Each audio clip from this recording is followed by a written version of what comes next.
I did a lot of like language exchange, online apps, Hello Talk. I feel like I have learned a lot of unnecessary phrases. I think the best piece of advice I ever received is that I just need to put myself out there. Other people might fade, but other people may become like your best friends. Definitely just get out of your comfort zone. Get out of your comfort zone, go out there, throw yourself, in a safe way, Hello and welcome to this week's video. This week is a part 2. So a couple of weeks ago I made a video where I interviewed all of my friends and asked them about how they found making friends abroad, like different tips and tricks they had, what tactics they used. So if you haven't seen the part 1, I'll put it up here somewhere. I never know which side it's gonna be on because I still haven't figured out that yet.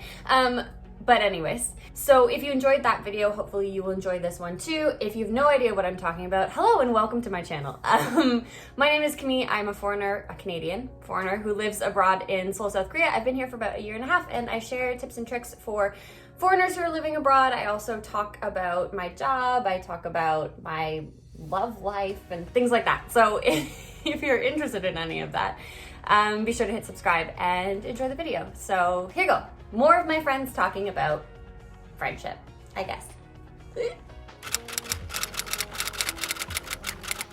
Almost 5 years. 15 months? I have been here for about 15 months. 10 months. We got here in February, right? Yeah. I think honestly, like the friends I've made abroad are more like closer relationships because I feel like we have more in common, and like the people back at home I'm starting to not relate to them as much because they don't have like the same experiences I do.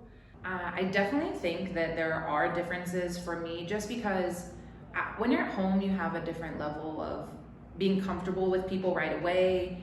Maybe you've known them for a little bit more time or you went to school together. I feel like the friends I've made in Korea, I've actually been, closer to because especially like other foreigners, like we're all interested in Korea, we're all, sharing the same experience, foreigner living abroad. And then even the Korean friends I've made, they're friends that I have more in common with. A lot of the friends that I made at home, I have been friends with since I was like a baby, which is one type of relationship. And then the friends that I've made here, especially the foreign friends that I've made, are all people who, have the same, for the most part, have the same interests as me and, also packed up all their stuff and moved across the world, which is a huge thing that bonds us together. So they're different, but they're both valuable, and, it's nice to have both in your life, because I certainly didn't cut out all of my friends from Canada when I moved here, and I'm not about to cut everybody off from Korea when I decide it's time to move on to a different country. The friendships that you make abroad, I feel sometimes happen differently because maybe you connected because you're going through the same things, or maybe you connected because they've never met anyone like you, which is also really fun. But yeah, I definitely think there's something different about making friends abroad because maybe you're not there for a long time either. So then now you have this friend that's in another country and that you'll talk to for the rest of your life too, just like your friends at home. I mean, like back home, it's like the people you've known, like you went to school with, who you went to like uni with, and back at home you have your set friendship group and you know that when you go home they'll still be there. But being in Korea you can become like really good friends with like someone, but then they might leave like a couple months later, and then so it's just like it's a bit definitely different. I would say it's different. If you spoke 0 Korean and made no effort at all, I would say no. But if you did have at least a little bit of Korean, the basic understanding of the basic grammar, basic vocabulary, enough to go have lunch together and talk about basic things, then I would say yes. Because that's where we all started. That's where I started. I think that it's possible. I think a lot of times it is hard, maybe because then they also feel intimidated meeting your other friends. And I've only recognized that by meeting friends of friends. I think it would be very difficult to maintain like a deep friendship if you don't have at least one language in common. It's definitely not impossible to make friends with people who are, exclusively Korean speakers if you yourself speak no Korean. but it's just kind of always going to be at more, at least in my experience, at more of a surface level, and it's harder to get like, you know, really deep and sort of forge like longer lasting connections, I guess I would say. I would say yes, because my one of my first friends that I made here, who's on Hello Talk, she doesn't speak English very well. We first met, obviously my Korean was like pretty trash. But I mean, as long as you can find people who are like willing to be understanding, I think you can. It's definitely like possible if you really get along and you can manage to communicate in like different ways, or like with a translator.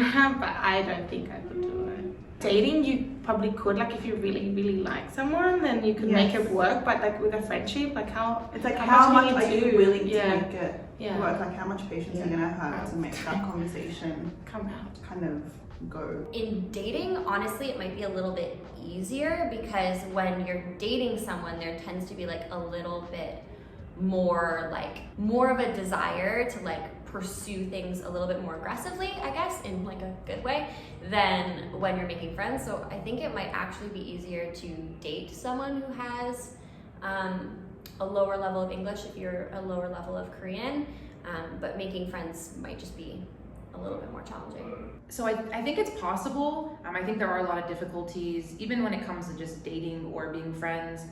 You realize that there's sometimes there's some hiccups in between, but I do think it's possible. I just think it's a lot of work, and I think you both have to be really comfortable with each other and also kind of recognize that that's going to be an issue, and maybe Papago will be a thing.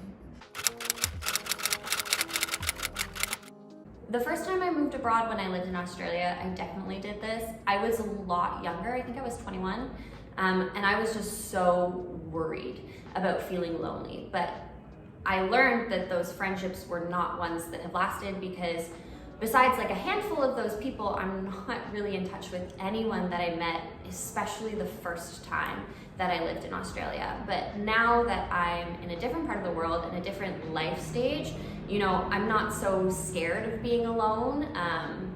And so I definitely have made sure that the connections that I've made here are people that I genuinely want in my life every day and beyond however long I choose to stay here.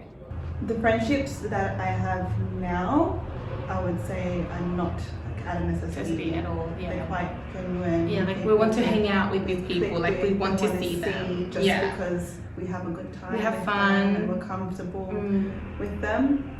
I don't know, like I don't see friendship as having. And I think for us, because like we came like together, like I feel like if you come here by yourself and like maybe you only make one friend, right? But you, even if you don't really hit off with that friend, like if you want to go out and stuff, you might be like, oh, I'm just gonna like stick around because I want to go out with them, or I would just want to be out, and like you don't have anyone. But for us, like if we were to not like someone, like say we didn't like the people we initially met, we'd still have each other and we could still go out together. So like if you're by yourself, maybe you would need that friend because you don't want to.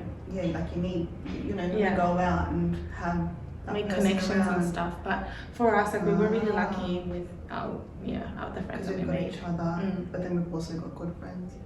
I mean, I guess I would say yes, because I was like really lonely. Because you know how I said I used a lot of like apps online.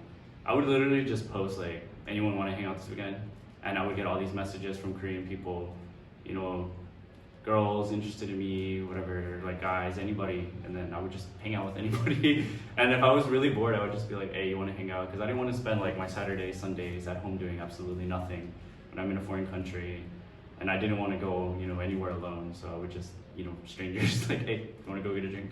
You know, oh, actually, out of the random strangers I would meet, there are a few that I became really, really close friends with. Maybe a dude. I'm leaving that in.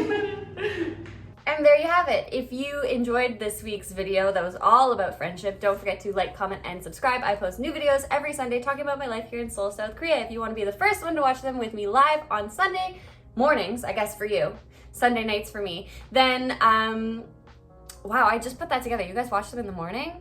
Most of you, wow. Anyways, hit the notification bell. I hope you have a great week, and I will see you next weekend. Bye.